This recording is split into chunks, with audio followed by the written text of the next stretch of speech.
the Bengals are playing tonight, and I don't know if Trey Hendrickson will be on the sideline this evening. I doubt it. It's a road game. He's holding in. He will not be, I imagine, on the sideline he's at the crib. this evening. But the question is, will he be with the Bengals?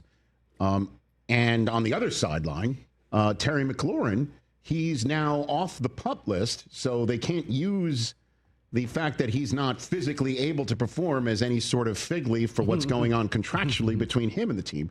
So this evening's contest features two of the three most famous talked about hold-ins in the National Football League right now, Trey Hendrickson, and then, of course, Terry McLaurin. And we also know Micah Parsons. It was 17 days ago that he issued his trade demand, and it's 17 days from now when the Cowboys and the Eagles will be having at it for our viewing pleasure on NBC to kick off the season. And the number of times that I saw while I was on my European walkabout, a Jerry Jones soundbite crossed my phone. I mean, basically saying, he's under contract, so of course I'm not talking. What do you mean? What do I have to? Whatever do I have to talk with him about? I don't understand. There is less pie. Let's talk about Squirrel. Let's talk about that Netflix thing that's going on that we got going on. One of my favorites is Squirrel. There's a lot to talk about. But this evening, with the focus in D.C., Micah Parsons, again, he's under contract. Everyone's under contract, by the way. That's why they're holding in to get new ones. And Micah's the youngest one. The reason why the two guys tonight have not gotten their contracts yet is that their clock is, Mona Lisa Vito ticking, where they are now, entering their 30s. And I guess the issue is we don't want to pay you a ton of money if we're not going to get the production out of you towards the back end of the contract. I don't know what it is. But bottom line, certainly with McLaurin now off PUP, and we'll have to figure out whether his hold-in is no longer, as you can tell, my arm. We'll find out. But he's got to get into camp. And he's got to get on the same field as Jaden Daniels. I mean, even Cliff Kingsbury is saying, until McLaurin's here, we can't be full go. And it's kind of crazy that you're not full go on the back end of August. Like, it's now time full go. But we fans and those coaches for whom midnight has already struck in the world of negotiating in the NFL, midnight's a moving target. And when it comes to the Bengals, it appears midnight has struck in the mind's eye of the front office to potentially trade Trey Hendrickson. He's the first one where we've been hearing from somebody like Rap Sheet and Tom Pelissero, who was in this chair 1 week ago at this very time, that it's being entertained, even though a trade will be a real challenge, as Rap Sheet mentioned. The challenge being, what compensation are you going to get for this guy? Right. Certainly at the eve of the season, when another team knows, well, he might not be there for you. So here's a bag of footballs. Here's something way less than the first or second round draft choice that could be worth Trey Hendrickson. So somebody asked Elliot Wolf, who I believe Chris Brockman. Very familiar, yes. Yeah, I believe he was the guy that you were, not terribly happy with 2 years ago. Yeah. Okay. Yeah, you could. Gotcha. Right, but now you're loving him. I think he's doing great. He's doing a great job shopping the groceries, to use the New England phrase. Doing a great job. Somebody just went, because he can't answer questions about would you trade for Trey Hendrickson. Right. Guess what? As we've established, he's under contract somewhere else. He's not going to answer that question. So let's kind of beat around the bush and say, would you give up a first or a second round draft choice this close to the beginning of the season if you think it would help the New England Patriots? Good way to get through that loophole. Hit it. Would you be willing to give up in a trade a second or maybe even a first round pick to make your team better this year? Sure. Yep. just doing what's best for the team. If there's a player out there that we feel like can help us, then, and it costs that, then we would consider doing that. Oh. Note to Cincinnati. I can think of two players who are worth those draft compensations that would help the team. You know what the Patriots can do? Because I do believe they have. I wrote it down somewhere. I don't have my notebook in front of me because I haven't put everything here. I think they have $100 million in cap space, right? A bajillion. A gajillion. Yeah. Why don't they get all three of them? That sounds wonderful. use every draft choice in the 2026 draft. They don't want to go to Pittsburgh anyway. Nah. New England's not very welcome there in the western part of Pennsylvania anyway. No. Just trade for them all. Why not? Get them all. Get them now, all. while you got the muscle. Get them all. We got the Don't worry, Mike. Don't worry, Mike. You're not. Is somebody hot on ESPN right now? You're not paying attention? I'm reading it. Okay, good. I'm glad. Good. You're reading on ESPN what we're talking about right now. Good job, Mike. Exactly. Hey, you know what? It makes no, by the way, great message from Elliot Wolf. Hey, to Cincinnati, sort of Fraser Crane. Yes? I'm listening. Hello. Let's get them all. Let's hit them all now while we got the muscle. Okay. We have a first round. Little late on the Pantangeli button over there.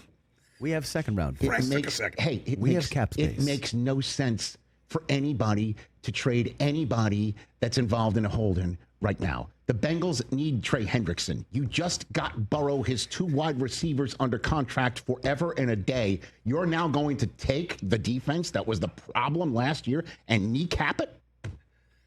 Hey, Shamar Stewart, listen, see quarterback, hit quarterback, even if it's his own in practice. We get it. We get it, Shamar. You go hunt quarterbacks for a living. That's right. That said, let's get somebody who's a little bit more of an adult in the room.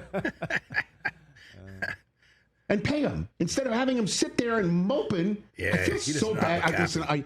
I understand in this day and age when you feel bad for an athlete that's looking for $30 million a year, you're like, that's a very small, tiny violin. I can't hear you playing right now. But come on. What are we doing? What, you're gonna trade Trey Hendrickson? Oh, those draft choices. When you are taking on the Cleveland Browns and their entertainers and their competitors, and in week 1, and you're going to go into battle without Trey Hendrickson? Really? Is that what you're going to do? And when you're the Commanders in year 2 with Jaden Daniels, are you really going to go into the season with Terry McLaurin standing on the sideline because you couldn't figure out how to pay somebody who's turning 30 at the wide receiver position? And neither of these guys are going to be causing you to get a phone call at 2 a.m. saying you never guess what this guy's done. Exactly. So I kind of feel like we've been down this road. And if there is any way, T.J. Jefferson, to get you to sign this piece of paper. Hold on, I've got it here.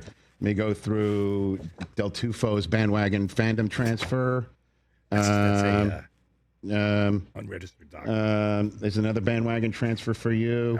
Here we go. Release of fandom from the Dallas Cowboys. Right there. T.J. Jefferson. I'm sorry if we didn't set up this shot beforehand.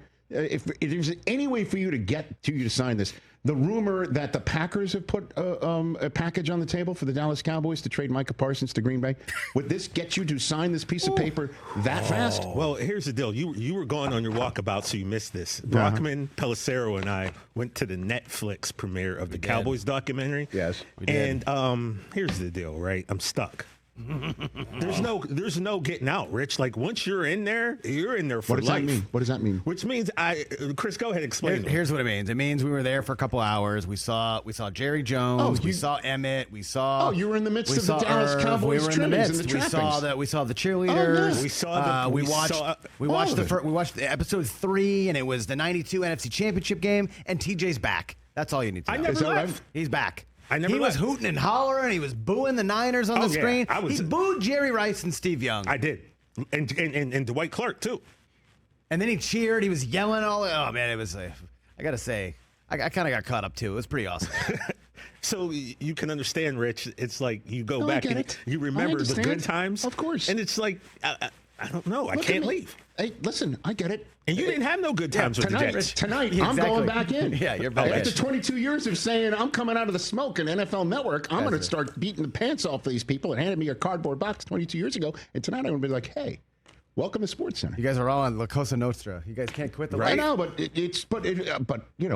I have nothing but warm memories from back then. Well, I totally, truly, I do. I mean, I met my wife there. My children are ESPN children. But that said, TJ, at the end of the day, day's when over. I showed up at ESPN in 1996 with all that hair and the fresh face. So much hair. All of that good stuff. That was in 1996. 29 years ago.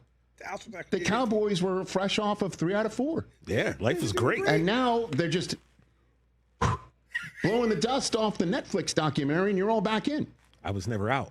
If they don't sign Micah Parsons before week 1, it would be such dereliction of duty.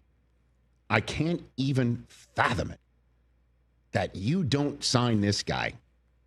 And if you don't, then he's under contract. And it's because, and the reason why is because he's a 26-year-old that shook the hand of the owner, and he's like, we've got a deal. And he can't get past the fact that he's a 26-year-old saying, talk to my agent. And that's the reason why we're in this standoff? I don't believe it. I think the Joneses are going to get this deal done, and I think the Commanders are going to get the deal done with McLaurin.